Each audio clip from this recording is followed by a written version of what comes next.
One direction institute में आपका हार्दिक स्वागत है। और आज हम लोग इलेक्ट्रिक फील्ड के एक अच्छे कॉन्सेप्ट के बारे में बात करेंगे। और उससे आने वाले जो क्वेश्चंस है बहुत बार पूछे जा चुके हैं, तो उस क्वेश्चन के को भी समझेंगे। और ये जो वीडियो है आपका वो बड़ा ही यूजफुल है आपका, है ना। आप किसी भी कंपटीशन के लिए जा रहे हो तो वहाँ सभी जगह इस टॉपिक से क्वेश्चन पूछे जाते हैं। तो वो आपका जो आज टॉपिक मैं पढ़ाने वाला हूँ आपको, वो है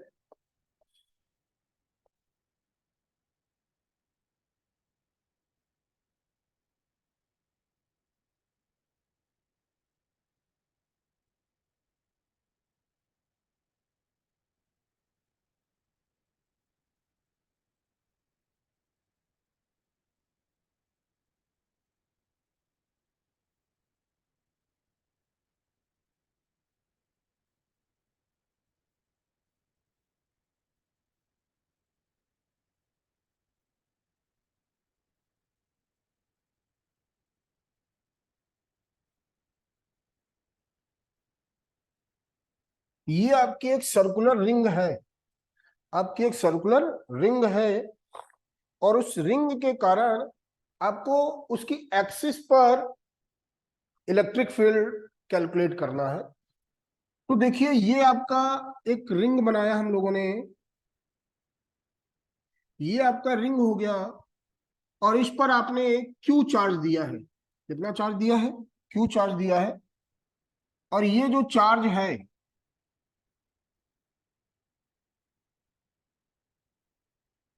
इस रिंग पर यूनिफॉर्मली क्या होगा? डिस्ट्रीब्यूट हो जाएगा।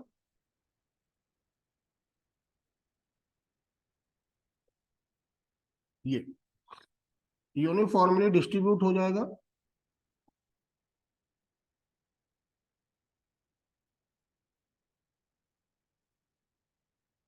सेंटर, और ये रिंग की रेडियस हो गई आर, और रिंग के सेंटर से उसकी एक्सिस पर एक पॉइंट पी है जहां पर हमें इलेक्ट्रिक फील्ड कैलकुलेट करना है। और सेंटर से इस पॉइंट का जो डिस्टेंस है वो हम लोगों ने मान लिया एक्स। वो हम लोगों ने क्या मान लिया? एक्स। ठीक है। अच्छा, दूसरी चीज, बेटा ये जो रिंग है आपकी, इस पर जो चार्ज है वो यूनिफॉर्मली डिस्ट्रीब्यूट है, एक समान रूप से वितरित है। तो हम ये देखेंगे कि अगर समान समान लंबाई के भाग ले लिए जाए, छोटे छोटे टुकड़े इसके ले लिए जाए, तो उन पर जो आवेश की मात्रा होगी वो आपस में क्या होगी? बराबर होगी। और हम ये सोच लेते हैं कि ये जो रिंग है वो कई सारे छोटे छोटे भागों से मिलकर बनी है। और एक छोटा सा भाग हम लोगों ने ले लिया, ये एक छोटा सा भाग ले लिया। और इस भाग पर जो चार्ज है वो डी क्यू है। इस छोटे से भाग पर चार्ज क्या है? डी क्यू है। और इस तरह के कई सारे छोटे छोटे भाग मिलकर ही एक पूरा रिंग बनाते हैं। तो ये जो छोटा सा भाग लिया है आपने डी क्यू का, ये पॉइंट चार्ज की तरह व्यवहार करेगा, बिंदु आवेश की तरह व्यवहार करेगा। और इस छोटे से भाग के कारण जो पी पॉइंट पर इलेक्ट्रिक फील्ड होगा वो इस डायरेक्शन पर होगा। क्योंकि पीछे हम लोगों ने पढ़ रखा है कि पॉजिटिव चार्ज की वजह से किसी पॉइंट पर इलेक्ट्रिक फील्ड उससे दूर होता है, बाहर की ओर होता है। ठीक है, ये चीज। अच्छा, इस छोटे भाग की पॉइंट पी से दूरी कैलकुलेट करें तो बेटा ये आप देखोगे ट्रायंगल पर, तो ये आपका डिस्टेंस हो जाएगा under root are square plus x square. ठीक है। ये बेटा जैसे ये आपने ये छोटा सा भाग लिया है, उसी तरह समान लंबाई का एक छोटा सा भाग यहां पे ले लेते हैं। उसी तरह एक समान लंबाई का छोटा सा भाग यहां ले लेते हैं, ये डी क्यू। ये इस पर भी आवेश की मात्रा क्या है? D Q. और इसकी वजह से पी पॉइंट पर इलेक्ट्रिक फील्ड इस डायरेक्शन पर होगा। बेटा ये एंगल थीटा ये एंगल भी थीटा होगा और ये सम्मुख कोण होंगे, तो ये आपस में भी क्या होंगे, बराबर। ठीक है, ये चीज आपका। अच्छा, अब आप देखते हो कि ये जो भाग है इसके विकर्णतः विपरीत दिशा में दूसरा भाग है डी। ठीक है, इनकी पॉइंट से दूरियां आपस में क्या है, बराबर है। इन पर जो चार्ज है वो भी क्या है, बराबर है। वो भी क्या है, बराबर है। तो इनकी वजह से जो इलेक्ट्रिक फील्ड उत्पन्न हो रहा है डीई, उसका मैग्नीट्यूड आपस में क्या होगा, बराबर। ठीक है, और जो मॉड डीई है, जो मॉड डीई है उसको आप लिख सकते हो के आपका प्रोपोर्शनैलिटी कांस्टेंट है, K D Q upon are square होता है डिस्टेंस। इस छोटे से भाग से पी पॉइंट की दूरी क्या है, R square plus x square under root के अंदर। तो इसका जब स्क्वायर करोगे आप, तो ये हो जाएगा R square plus x square, are square plus x square, ये आपका हो गया। ठीक है, अच्छा, अगर इस इलेक्ट्रिक फील्ड को हम कंपोनेंट में रिजॉल्व करें तो इसकी बात की जाए तो बेटा एक कंपोनेंट ये होगा, एक कंपोनेंट ये होगा। तो थीटा के पास वाला कंपोनेंट कॉस के साथ आता है और थीटा से दूर वाला कंपोनेंट साइन के साथ आता है। सेम अगर इस डी वेक्टर को कंपोनेंट में रिजॉल्व करें तो डी साइन थीटा ये नीचे की ओर आएगा और इसकी डायरेक्शन पर डीई कॉस थीटा। तो आप देख रहे हो कि डी साइन थीटा के मैग्नीट्यूड आपस में बराबर है और डायरेक्शन एक दूसरे के क्या है, अपोजिट है। तो जितने भी ये एलिमेंट लिए जाएंगे, छोटे छोटे भाग लिए जाएंगे, तो उसकी वजह से पी पॉइंट पर जो इलेक्ट्रिक फील्ड का वर्टिकल कंपोनेंट होगा वो नेग्लेक्ट हो जाएगा। उसका रिजल्टेंट क्या होने वाला है, जीरो होने वाला है। जो भी इलेक्ट्रिक फील्ड पी पॉइंट पर उत्पन्न हो रहा है वो किसकी वजह से हो रहा है, कॉस के कंपोनेंट की वजह से हो रहा है। तो जो आपका पी पॉइंट पर नेट इलेक्ट्रिक फील्ड होगा, ई नेट, वो हो जाएगा integration d E cos theta, integration d E cos theta. अच्छा, अगर इस ट्रायंगल पे देखा जाए तो यहां पर जो कॉस थीटा की वैल्यू आ रही है, जो कॉस थीटा की वैल्यू आ रही है वो है आपका x upon under root are square plus x square. ये बच्चा आपकी कॉस थीटा की वैल्यू है, x upon under root are square plus x square. यहाँ पे वैल्यू पुट कर दीजिए ई नेट इंटीग्रेशन डीई की जगह पर आप लिख सकते हैं K D Q upon are square plus x square. और बेटा कॉस थीटा की जगह पर आप लिख सकते हैं एक्स अपॉन अंडर रूट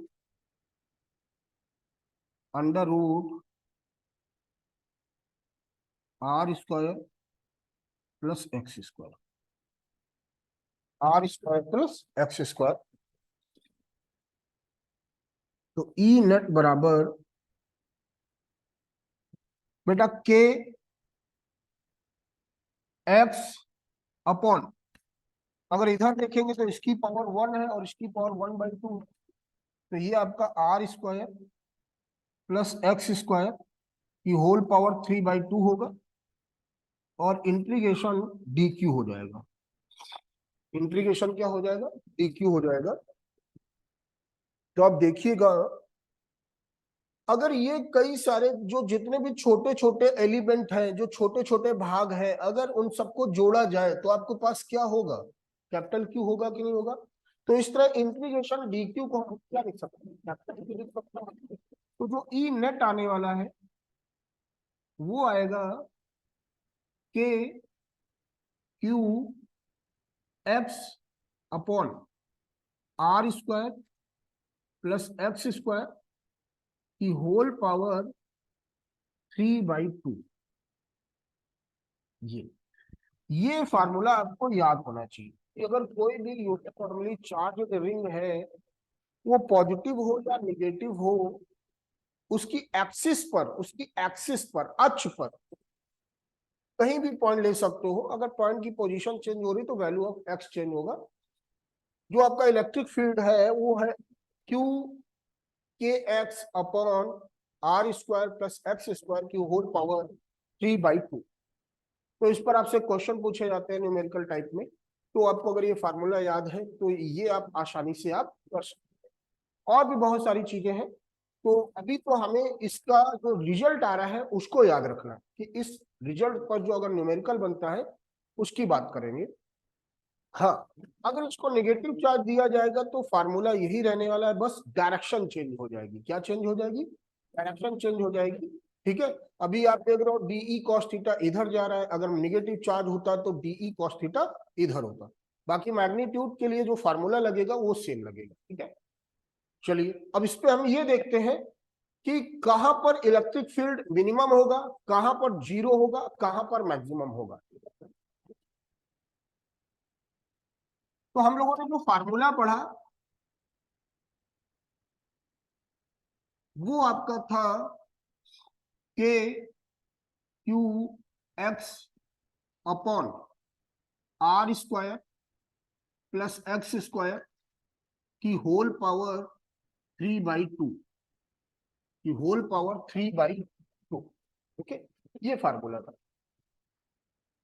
अगर इसकी बात की जाए, अगर हम सेंटर पर देखें,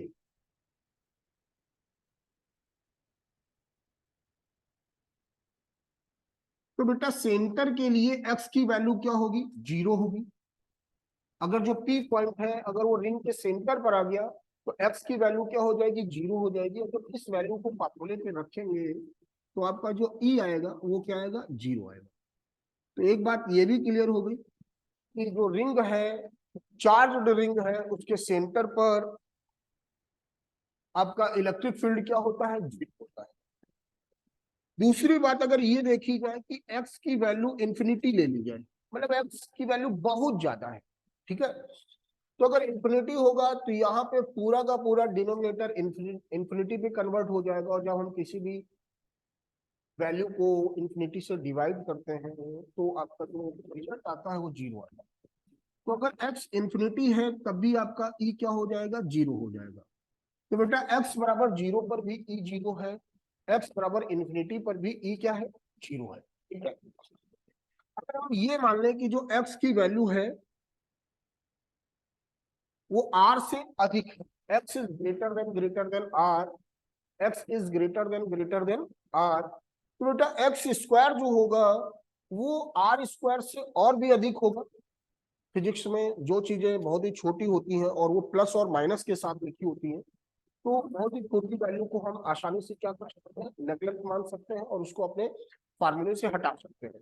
तो जब एक्स आर से बहुत बड़ा है, ग्रेटर देन, तो जो एक्स स्क्वायर होगा आर स्क्वायर से और भी बड़ा होगा।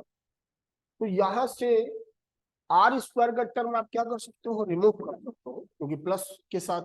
और जब आर स्क्वायर रिमूव कर दोगे तो आपको जो ई बनेगा के q x upon x Q बनेगा। एक्स स्क्वायर की होल पावर 3/2, 2 से 2 कैंसिल होगा तो एक्स क्यूब आएगा। अब आप देख रहे हो ऊपर एक्स है और नीचे एक्स क्यूब है, तो आप इसको आसानी से क्या कर सकते हो? एक्स से एक्स क्यूब कैंसिल होगा और कैंसिल होने पर जो रिजल्ट आएगा वो आएगा ई बराबर k Q upon x square. और ये जो आप रिजल्ट देख रहे हैं, ये जो आप रिजल्ट देख रहे हैं, इस रिजल्ट को देखने से ये पता चल रहा है कि ये फार्मूला तो पॉइंट चार्ज की वजह से होता है, बिंदु आवेश की वजह से होता है। तो अगर कोई भी चार्ज रिंग है और उससे जो पॉइंट पी का डिस्टेंस है वो बहुत दूर है, एक्स की वैल्यू रेडियस से बहुत अधिक है, तो फिर इस चार्ज रिंग के कारण जो पी पॉइंट पर इलेक्ट्रिक फील्ड होगी वो बिल्कुल सिमिलर हो जाएगी पॉइंट चार्ज की वजह से जो इलेक्ट्रिक फील्ड होती है। ओके, ये बातें आपको याद रखनी थी। अब हमें ये देखना है कि रिंग के सेंटर से कितनी दूरी पर आपका इलेक्ट्रिक फील्ड मैक्सिमम होगा। तो उसके लिए क्या होता है, अगर हमें मैक्सिमम और मिनिमम चेक करना होता है तो मैक्सिमम और मिनिमम चेक करने के लिए हम उस फंक्शन को, यहाँ पर जो ई की वैल्यू चेंज हो रही है वो एक्स के साथ चेंज हो रहा है, जो ई है वो एक्स के साथ वेरी कर रहा है, तो ई को हम एक्स के साथ क्या करेंगे, डिफ्रेंशिएट कर देंगे, तो हमें एक रिजल्ट मिलेगा। और वही चीज हमें देखनी है यहाँ पर।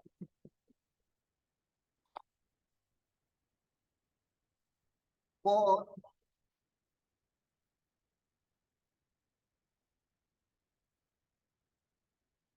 और मैक्सिमम इलेक्ट्रिक फील्ड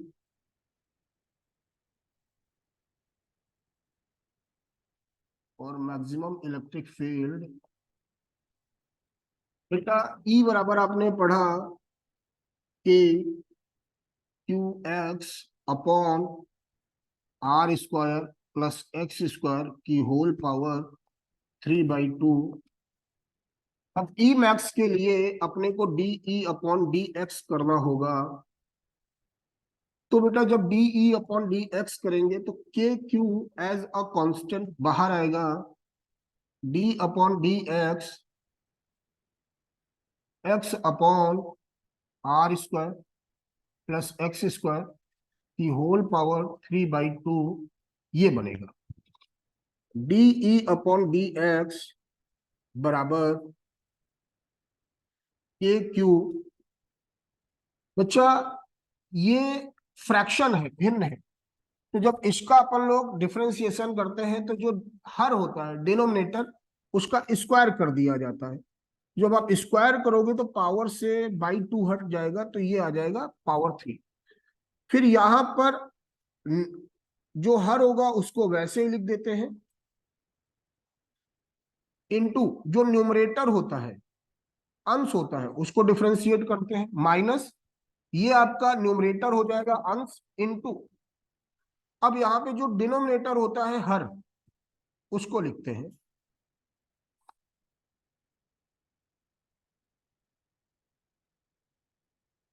ये ये आपका हुआ, तो d E upon d x k q, इसको आपने इस तरह लिख दिया, r square plus x square की होल पावर 3।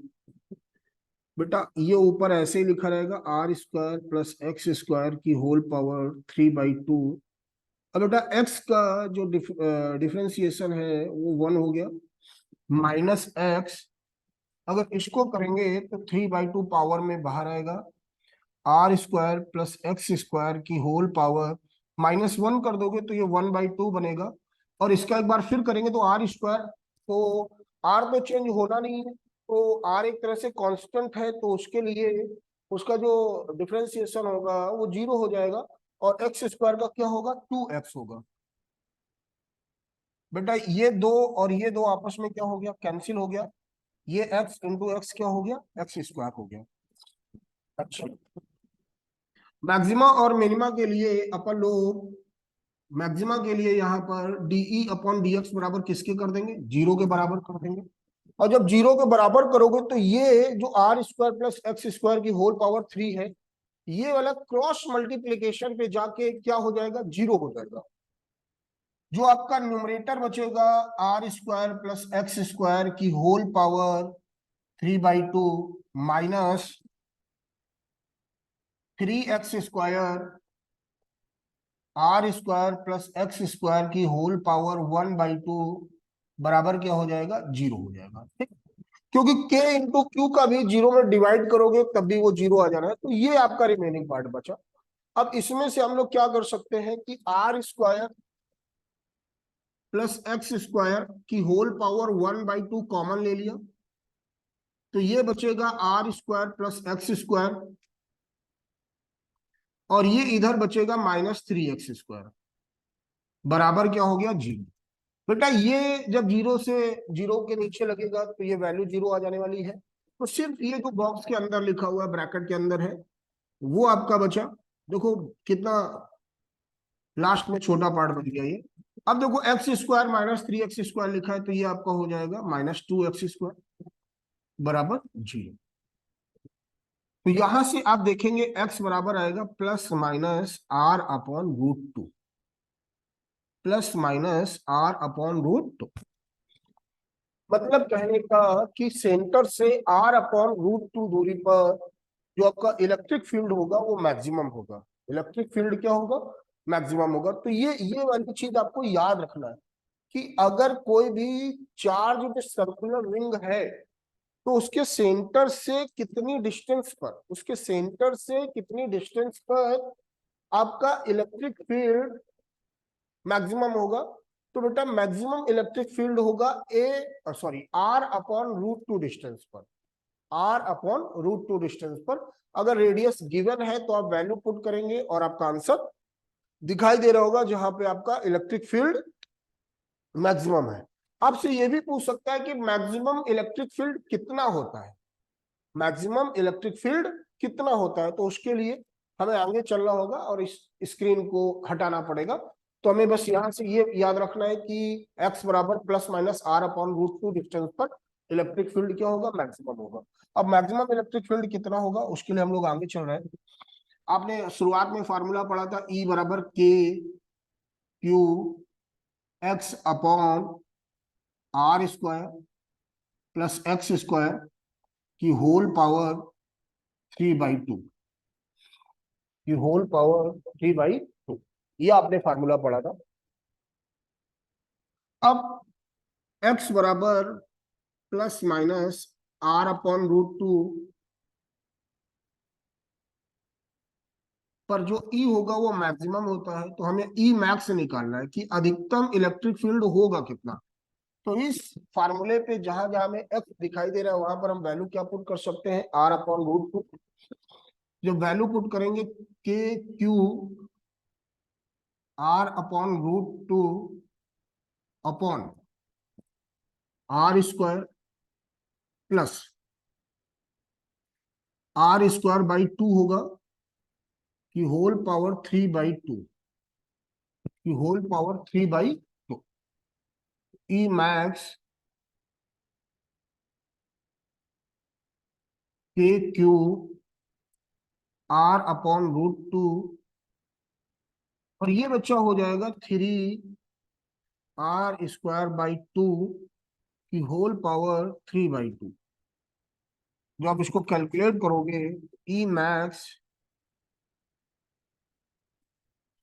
ई मैक्स, तो यहां से देखो ये पावर 3/2, पावर 3/2 का मतलब 1+हाफ, 1+हाफ।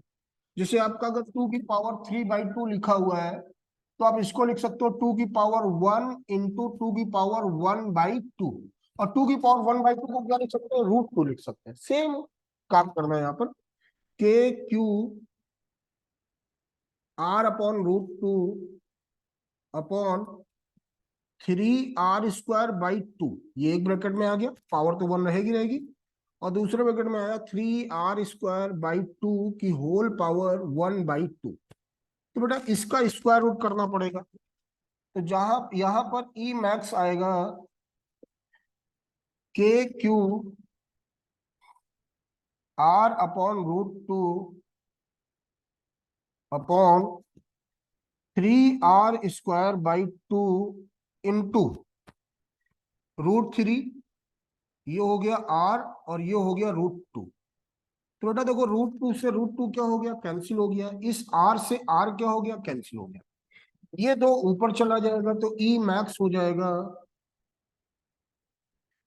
2 के क्यू अपॉन 3√3r²। तो अगर आपसे पूछ लिया गया अधिकतम मैक्सिमम इलेक्ट्रिक फील्ड कितना होता है, कहां पर होता है, कितनी डिस्टेंस पर होता है, उसके लिए तो आपको ये याद रखना है कि x बराबर plus minus r upon root two distance पर होता है सेंटर से। ठीक है, कितना होता है, तो उसके लिए ई मैक्स बराबर 2 के क्यू अपॉन 3√3 आर स्क्वायर। तो आज की क्लास में हम लोगों ने ये सीखा कि यूनिफॉर्म चार्ज्ड रिंग है, तो ड्यू टू रिंग की वजह से इलेक्ट्रिक फील्ड का फार्मूला क्या होता है, एक्सिस पर सेंटर पर आपका 0 होता है। अगर एक्स बराबर इन्फिनिटी ले लेंगे तब भी आपका इलेक्ट्रिक फील्ड क्या आने वाला है, 0 आने वाला है। अगर एक्सिस पर कोई भी पॉइंट बहुत दूर है रेडियस के रेस्पेक्ट में, तो वहां पर फिर जो इलेक्ट्रिक फील्ड का फार्मूला बनेगा वो पॉइंट चार्ज के सिमिलर होता है। एक्स बराबर r upon root two distance पर आपका इलेक्ट्रिक फील्ड मैक्सिमम हो जाएगा और मैक्सिमम इलेक्ट्रिक फील्ड इतना होता है। ठीक है, तो इतनी चीजें आज की क्लास में हम लोगों ने पढ़ी। ठीक, अगर आपको वीडियो सही लगा हो, अच्छा लगा हो, आपको कुछ चीजें मिल रही हो नॉलेज के लिए, तो ज्यादा से ज्यादा इस वीडियो को शेयर करें। जय हिंद।